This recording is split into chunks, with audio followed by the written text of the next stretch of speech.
यष्टिर्मधुरा सृष्टिर्मधुरा यष्टिर्मधुरा सृष्टिर्मधुरा कलितं मधुरं कलितं मधुरं मधुराधिपतेरखिलं मधुरं कलितं मधुरं फलितं मधुरं मधुराधिपतेरखिलं मधुरं ओ मधुराधिपतेरखिलं मधुरं मधुराधिपतेरखिलं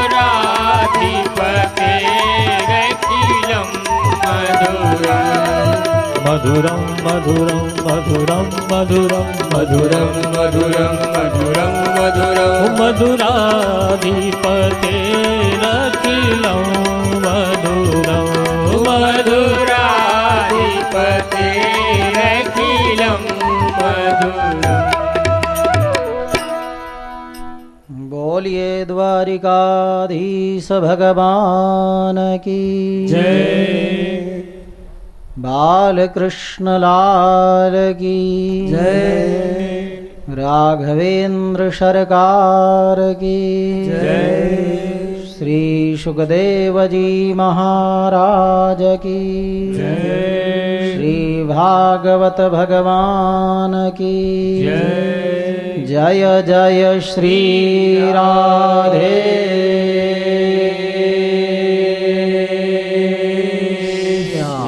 बोले श्री स्वामी जी महाराज की जय।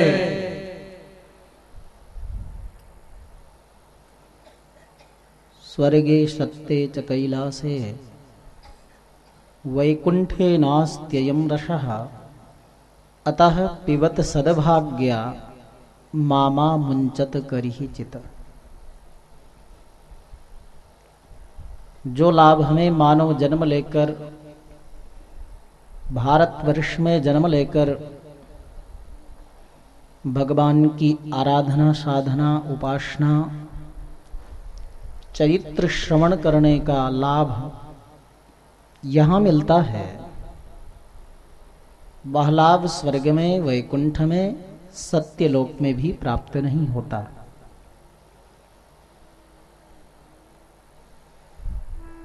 इसलिए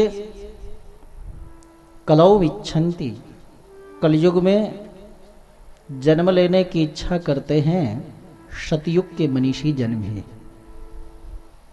कलयुग में जन्म लेकर हम भगवान की लीलाओं का श्रवण करें, ऐसी अपेक्षा करते हैं। स्थान की महिमा का प्रभाव होता ही है बंधुओं। किसी सात्विक पवित्र जहां भजन अनुष्ठान कीर्तन सद्विचार होते हों ऐसे स्थान में जाइए, अपना मन भी सात्विक बनता है, पावन बनता है, अंतर्मुख बनता है, भगवन उन्मुख बनता है। कलकल निनादिनी भगवती अलकनंदा सरस्वती गंगा के पावन तट पर बैठिए तो मन निर्मल पावन बनता है। इन दिव्य मोक्षपुरियों में आने से मन अंतःकरण शुद्ध पवित्र पावन बनता है। पवित्र व्यक्ति के पास बैठिए, पवित्र भावना होती है, पवित्र विचार होते हैं। स्थान की महिमा है, इसलिए तो एक आसन में बैठकर भजन करना चाहिए। अपना आसन बार बार नहीं बदलना चाहिए। जिस माला से भजन करते हैं उस माला को ही रखना चाहिए। जिस पुस्तक में पाठ करते हैं, जिन भगवान के स्वरूप छवि को चित्रपट रूप में मूर्ति रूप में पूजा करते हैं, इस साधना के उपयोगी वस्तु जितने प्राचीन होंगे उतने दिव्य होंगे, क्योंकि हमारी साधना, हमारे विचार के परमाणु, हमारे भजन के परमाणु इन आसन में, इन माला में, पुस्तक में भगवान के चित्रपट में, मूर्ति में प्रवेश करते हैं। ऐसे पवित्र आसन में बैठने से मन अंतर्मुख होता है। तो एक बार ऋषियों ने भगवान श्री हरि की शरण में जाकर निवेदन किया, पृथ्वी लोक में सबसे पावन स्थल कौन है जहां पर हम भजन करें, हमारा मन लगे, आपके श्री चरणों में हमारी भावना जागृत हो, परिश्रम कम पर फल अधिक मिले, ऐसा प्रत्येक व्यक्ति चाहता है। भगवान ने अपना मनोमय चक्र भेजा और कहा, ये मनोमय चक्र जहां स्थिर हो जाए, समझना वही क्षेत्र पावन पवित्र है। वह भगवान का दिव्य मनोमय चक्र पूरी सृष्टि में, पृथ्वी में भ्रमण करता करता नैमिषारण्य में प्रविष्ट हुआ। अभी हम लोग नैमिषारण्य से ही आ रहे हैं। 18 तारीख को वहां भागवत प्रवचन का विराम हुआ और 20 तारीख आज से यहाँ प्रारंभ हुआ। नैमिषारण्य में चक्र गया, ज्वलंत तीर्थ है, प्रत्यक्ष तीर्थ है, जहां समतल भूमि से जल निकल रहा हो। चक्र के आकार में जल अंदर से निकलता रहता है।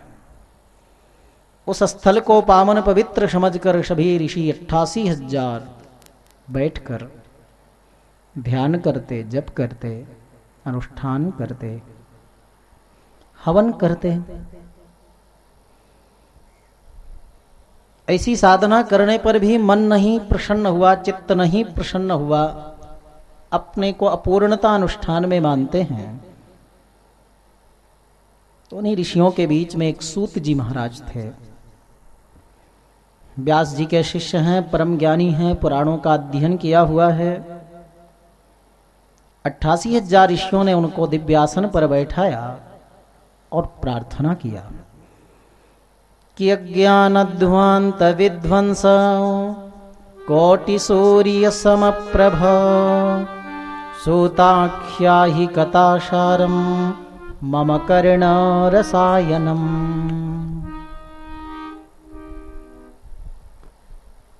भगवान बाहर का अंधकार तो सूर्य दूर कर सकते हैं, लेकिन हृदय के अंदर जो अज्ञान रूपी अंधकार है उसको हजारों सूर्य मिलकर भी दूर नहीं कर सकते हैं। और जब तक अज्ञान दूर नहीं होगा तब तक भगवान की प्राप्ति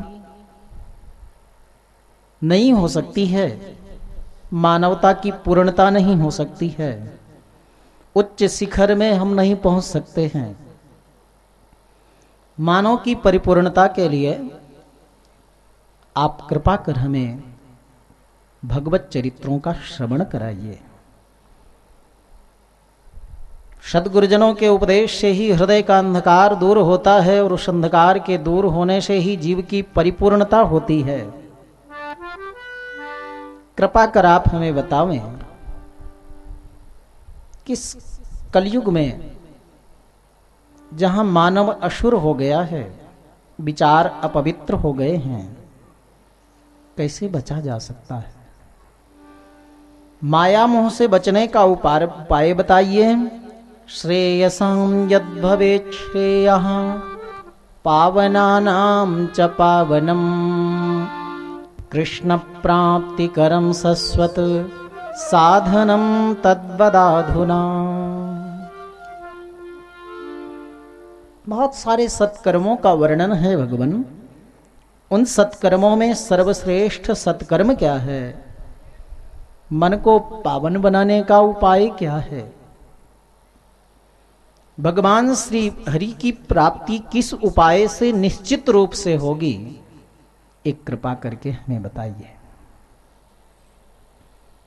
कितना सुंदर प्रश्न किया। भगवान श्री हरि की प्राप्ति निश्चित रूप से किस उपाय से होगी, कृपा कर हमें बताइए। मन प्रसन्न हो इसका क्या उपाय है, बताइए। मानव शरीर प्राप्त होकर भी हम देव बन जावें, उपाय बताइए। क्योंकि चिंतामणिर्लोक सुखम सुरद्रुः स्वर्ग संपदाम प्रयच्छति गुरुर्प्रीतः